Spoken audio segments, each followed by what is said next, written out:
ముక్కోటి ఏకాదశి నాడు కూడా విష్ణు ఆలయంలోనే వెళ్ళాలి కానీ సిద్ధాంతం ఏం లేదమ్మా. శివుడు ఆలయానికి వచ్చి చూడండి, ఏదైనా పుణ్యమే, ఏదైనా పుణ్యమే, ఏ ఆలయమైనా పుణ్యమే. మీకు ఆ దగ్గరున్న ఆలయానికి వెళ్ళాలి కానీ అందరూ కలిసి తిరుపతి వెళ్ళిపోతే ఇప్పటికే పీడకలు వస్తున్నాయి, వాళ్ళకి ఏం చేయాలరా బాబు 10 రోజులు అని. ముక్కోటి ఏకాదశి దర్శనం 15 రోజులు పెడతారు. ముక్కోటి ఏకాదశి అంటేనే ఒక రోజు, నువ్వు 10 రోజులు ఎలా పెడతావు అంటే శాస్త్రం పోయింది పక్కకి.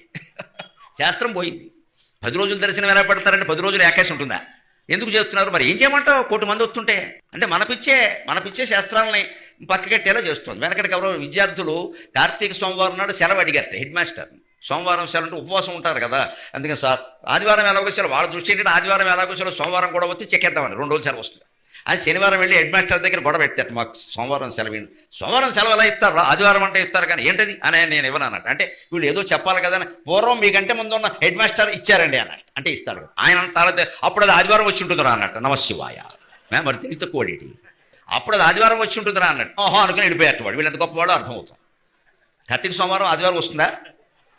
అలాగే ముక్కోటి ఏకాదశి 10 రోజులు ఉంటుందా? ఎందుకు ఉంటుంది? కానీ ఎందుకు చేయవలసి వస్తుంది? ఎవరిని మనం అనక్కల. అక్కడికే వెళ్ళాలనే ఉద్దేశంతో 1 కోటి మంది వెడుతుంటే వాళ్ళు మాత్రం ఏం చేస్తారండి?